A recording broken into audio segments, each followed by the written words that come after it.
Assalamualaikum warahmatullahi wabarakatuh. Selamat datang di YouTube channel IAINU Tuban. Kali ini saya bersama dengan mahasiswa yang mendapatkan beasiswa tahfidz. Yuk langsung aja ngobrol santai dengan mereka. Sebelum mengenal lebih jauh mengenai beasiswa tahfidz ini, alangkah lebih baiknya nih kita perkenalan dulu ke personalnya. Silakan Mas. Perkenalkan, nama saya Umar Zuhdi, saya dari Prodi PAI. Kebetulan saya di sini ngambil beasiswa tahfidz. Oke, Mas Zuhdi ya, Zuhdi. Oke. Sebelahnya Pak Anteng sekali. Ya, terima kasih. Nama saya Nur Yasin. Biasa sama teman-teman itu dipanggil Yasin. Saya mahasiswa dari Prodi PAI. Nah, dan di sini saya alhamdulillah mendapatkan beasiswa tahfidz di kampus ini. Oke. Beasiswa tahfidz ini kan sulit untuk didapatkan oleh orang awam. Sebenarnya siapa aja sih yang berhak untuk menerima beasiswa ini? Yang berhak untuk menerima beasiswa ini sih cuma bagi mahasiswa atau calon mahasiswa yang sudah menghafalkan Al-Quran 30 juz dan juga sudah ada sertifikatnya atau syahadahnya. Gitu. Syahadat atau sertifikat itu. Gitu. Untuk mendapatkan sertifikat itu dari mana dapatnya itu? Dari guru atau dari pihak yayasan atau lembaga itu. Untuk sertifikatnya sendiri itu didapatkan itu sulit nggak sih? Bagi saya sih nggak sulit kalau mendapatkan syahadat atau sertifikat. Tinggal store juz 1 sampai juz 30 itu sudah bisa dapatkan syahadat. Oke. Kan ada banyak beasiswa yang dikeluarkan oleh kampus ini. Nah, kenapa kok sama memilih untuk mengambil beasiswa tahfidz ini?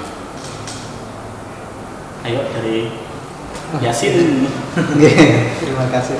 Ya, kalau di kampus ini sih banyak beasiswa, terutama dari Madin juga ada, beasiswa yang nggak mampu juga ada, terus tahfidz juga. Saya itu kenapa ngambil beasiswa dari tahfidz?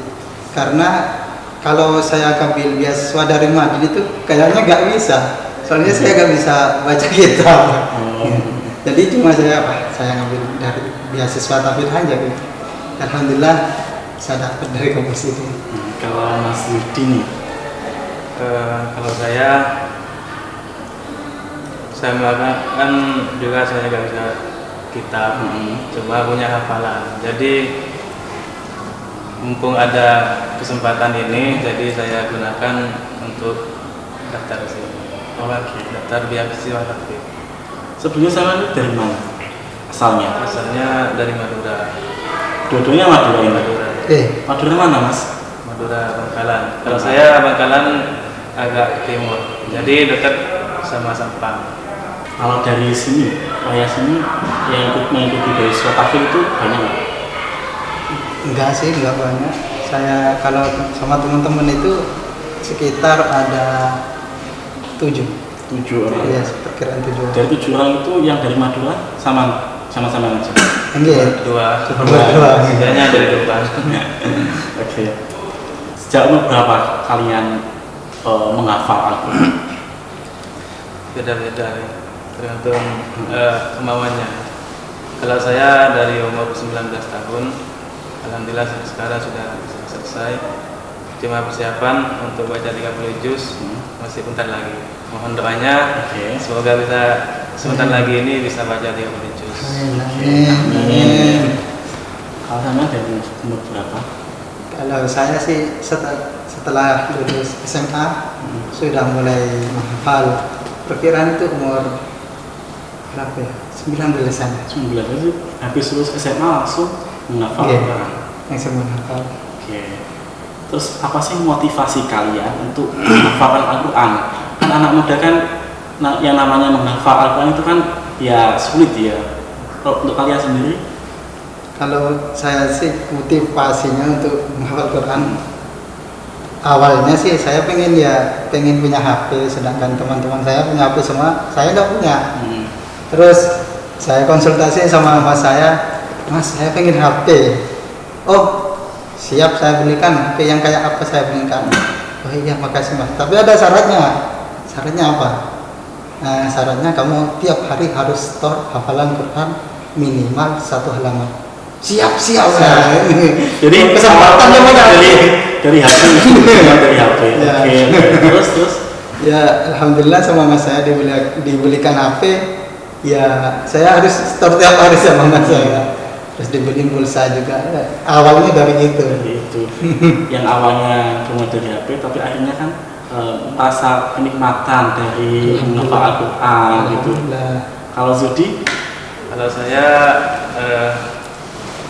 awalnya belum ada kemauan buat menghafal, cuma pas sudah hafal pas di kampus pertama harus menghafal, diwajibkan menghafal. Jadi setelah dapat 6 juz itu untuk tidak melanjutkan itu kan nanggung, sudah hafal jadi dilanjutkan saja, terus dilanjutkan. Di situ juga harus ada niatan untuk menata ya, dari awal bahwa menjaga hafalan juga mudah, harus butuh perjuangan. Pernah nggak sih kayak itu di tengah-tengah lagi menghafal Quran udah merasa aku capek, aku ini udah lelah, aku berhenti lah untuk menghafal Quran? Itu sering gitu. sering. Tapi beruntung ada kemauan itu, terus juga ada motivasi dari guru juga hafal Quran, alhamdulillah terus semangat. Oke. Terus metode apa yang kalian lakukan untuk menghafal Al-Quran? Biasanya kan kalau lihat di TV itu kan ada anaknya, putrinya Yusuf Mansur, itu kan tahu Wirda Mansur, itu kan menghafal Quran. Biasanya metodenya itu kayak mengulang-ulang gitu, kayak alif lam mim 10 kali. Kalau sampean gimana metodenya itu apa? Jadi kalau saya sendiri biasanya dibaca satu halaman itu, halaman penuh dibaca 10 kali, terus dihafalkan per ayat. Jadi hampir sama dengan metodenya Wirda ya. Apa sampean mengikuti metodenya atau dari guru? Dari guru. Oh, dari guru. Oke. Dulu kan juga nggak pernah ngafal, terus pertama ngafal dikasih tahu cara-caranya. Kalau dari Yasin? Kalau saya sih hampir sama teman saya. Awal-awal itu kalau sebelum menghafal itu ambil wudu, terus ambil Quran, sebelum dibaca itu diteliti dulu. Setelah diteliti dibaca. Minimal kalau saya itu 20 pertamanya. Harus baca 20, yang penting baca 20. Setelah itu baru disuruh ngapalin per ayat. Misalnya antara ayat 1 ke ayat 2, terus ayat 2 ke ayat 3, terus diulang lagi dari ayat 1 ke ayat 2 dan ayat 3. Terus sampai dapat satu halaman. Itu baru setelah dikira sudah mantap, sudah hafal, disimakkan ke teman. Kalau sekiranya sudah nggak salah sama teman, baru disimakkan ke nomor lebih ke Ustaz. Dalam menghafal Quran, tantangan apa yang kalian hadapi? Biasanya itu kesulitan dalam menghafal itu kalau ketemu ayat yang baru kayak misalkan sulit diucapkan. Misalnya sulit diucapkan itu biasanya waktunya banyak, harus butuh waktu banyak buat menghafal. Jadi diulangnya itu sampai benar-benar ingat baru dihafalkan. Nah itu butuh waktu lama biasanya. Biasanya cuma setengah jam bisa nyampe 3 jam. Satu halaman. Oh Yasin?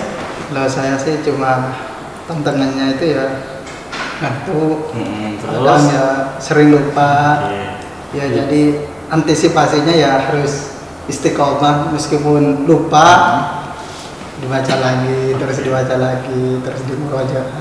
Itu kalau saya antisipasinya ya, yang penting istiqomah di murojaahnya, mengulangnya. Insya Allah meskipun lupa itu lebih menggeser ke sedikit. Asalkan kita ngasih target, misalnya kita ngasih target 2 tahun, insya Allah dalam Al-Quran itu setidaknya itu kalau targetnya 2 tahun, 2 tahun setengah. 2 tahun setengah. Asalkan kita ngasih target. Kalau kita nggak ngasih target, ya kadang sampai 3 tahun, 4 tahun, soalnya nggak ada target, males-malesan ngajinya. Terus pendapat kalian nih untuk adik-adik yang balita yang sudah menghafalkan Al-Quran, itu tanggapan kalian itu apa? Kalau sekarang ini kan banyak yang sudah hafal, adik-adik kecil biasanya sudah hafal juz 30, itu luar biasa sekali. Biasanya kalau di Madura itu ada cuma sedikit. Terus ini dilombakan, kayak dilombakan. Anak baru lulus TK sudah Mulai dimasukkan ke TBK yang ada hafalan Quran. Jadi luar biasa sekali. biasanya kan di masyarakat itu ada nggak, kan biasanya kalau ada bancaan atau lagi ada nikah itu ada deres apa namanya hafalan Al-Quran 30 juz itu loh. Biasanya teman pernah diundang juga? Ya, kalau ada sih teman saya, kalau teman kampus kadang ada undang saya hataman di rumah. Iya, hataman itu. Iya. Itu ada. Kalau di akhir nanti, keutamaan apa sih yang kalian dapatkan selama menghafalkan Al-Quran? Kalau dari motivasi dari guru-guru kami itu apa? Kelak nanti di akhirat kita bisa mensyafaati 10 dari keluarga kita. Dan juga kita nanti bisa memberikan mahkota bagi kedua orang tua. Nah, itu jadi yang jadi motivasi saya untuk menghafalkan Al-Quran 30 juz. Jadi supaya nanti bisa memberikan mahkota kepada kedua orang tua. Oke, terus buat adik-adik nih yang ingin mengikuti beasiswa ini, bagaimana caranya? Tinggal ngafalin, terus ada syahadah disetarkan ke pihak kampus, udah dapat beasiswa. Oke, jadi yang sulit itu menghafalkannya gitu ya kan. Selesai sudah obrolan santai saya dengan dua mahasiswa dari beasiswa tahfidz. Semoga memberikan motivasi kalian untuk menghafalkan Al-Quran dan untuk berkuliah di kampus IAIN Utuban. Akhir kata, wassalamualaikum warahmatullahi wabarakatuh.